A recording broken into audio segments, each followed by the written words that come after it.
હાલો મિત્રો, જય સિયારામ। તો કેમ છો તમે બધા? મજામાં? તો હમણાં તો મારે 2 દિવસથી તબિયત થોડીક ખરાબ હતી, કારણ કે બાટલા ચડાવ્યા, તબિયત ખરાબ થઈ ગઈ હતી। એટલે અત્યારે તો સારું છે।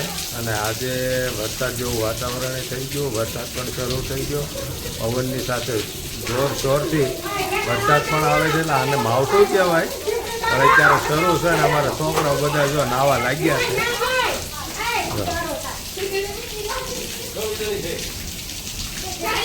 છોકરાઓ બધા આનંદમાં છે, કારણ કે જેટલી ગરમી થતી હતી ને એવું ઠંડક પણ આવી ગયું છે। અને અમારા ભૂમિબેન ને હિતુભાઈ, ધ્રુવી, દિશુન બધા અમારા નાય છે વરસાદના પાણીએ। આજનું વાતાવરણ જ કંઈક સવારથી જ એવું હતું કે આજે વરસાદ આવવાનો જ છે, અને વરસાદ તો આવ્યો પણ હારો પવન પણ લાવ્યો, એટલે આવી રીતે છે। હું તમને બ્લોકમાં બન્યા રહીશું, આગળ બતાવતો જઈશ, કારણ કે પવન તો પહેલાં ખૂબ આવ્યો, ત્યાર પછી વરસાદ પણ આવ્યો, એટલે સારું છે। અત્યારે ઠંડુ થઈ ગયું છે, પણ ખેડૂતોને તો શું છે, ખેતરની અંદર જે કાંઈ ઓઘાપોળા પડ્યા હોય, નિરણ હોય, એવી કંઈ વસ્તુ હોય તો એને થોડીક નુકસાની થાય।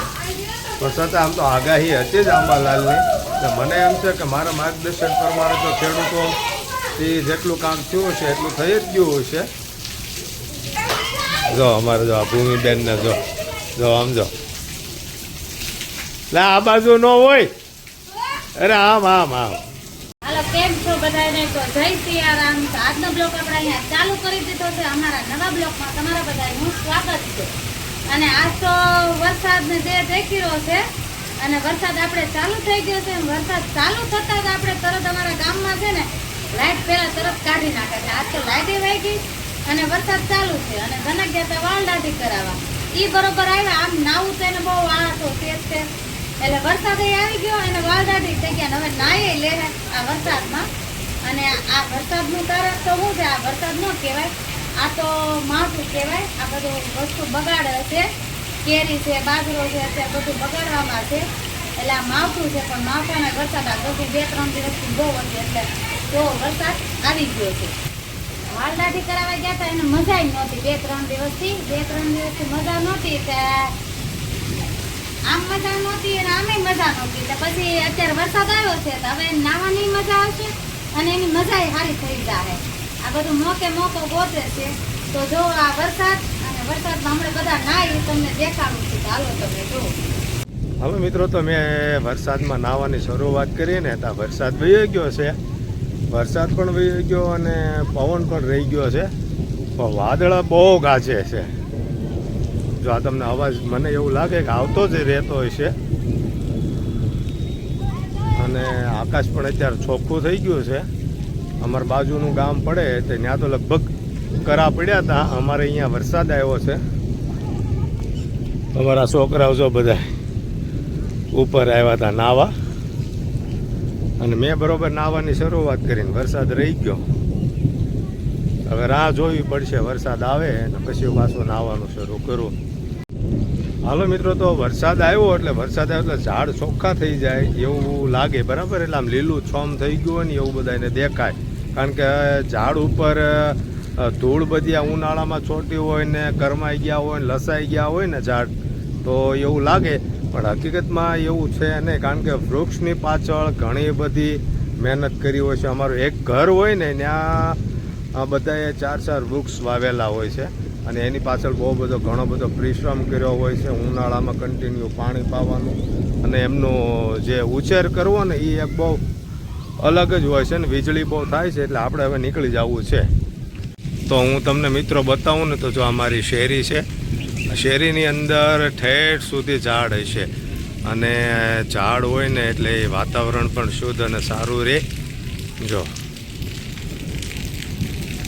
એકદમ ફર્સ્ટ ક્લાસ વાતાવરણ હોય ને, ઉનાળામાં તો બધાને બહુ મજા આવે। અમારી બીજી શેરીવાળા, બીજી સોસાયટીવાળા આ શેરીમાં આવે ને તો અમને કહે, એટલે તમારી શેરી પણ સારી અને વૃક્ષ કેટલા બધા સારા, કારણ કે ગમે એટલું વાહન હોય, ગમે એવો મોટો પ્રસંગ હોય ને તો ઝાડ નીચે બધા બેહે ઉઠે, લાઇટ ન હોય તો બેસવા ઉઠવાનું થાય। આ રીતની શેરી છે ને, આની પાછળ વૃક્ષ વાવવાનો ઉછેર કરવા માટે ઘણો બધો પરિશ્રમ કર્યો હોય છે। હાલો મિત્રો, ગુડ આફ્ટરનૂન। તો તમને તો કદાચ ને ખબર ન હોય, અમારે અત્યારે પાવર વહી ગયો છે, એટલે ઘરના તમામ સભ્યો અત્યારે ઘરે છે અને અમારે છોકરાઓને તો શું છે વેકેશન ચાલે છે એટલે એ આવી રીતે ટાઈમ પાસ કરે છે. તો હું તમને બતાવું જે આવી રીતે. તો એ શું કરો છો બેટા? અમે તેમ કેરમ રમી છીએ, પછી વધેલા સમયમાં ક્રિકેટ રમતા હોય, પછી થોડોક સમય વધે મોબાઈલ જોવી અને ઘરનું કામ કરી. તમારું વેકેશન કેમ જાય છે તે કમેન્ટમાં જણાવજો. હાલો ભાઈ, જો અમારે તો બધા છોકરાઓ જો આવી રીતે વેકેશન પસાર કરે છે અને અમારા મમ્મી જો અત્યારે આરામ કરી ગયા છે, કારણ કે લાઈટ નથી ને એટલે આરામ કરી ગયા છે. પપ્પા માવઠું છું છે અત્યારે. હા, આજે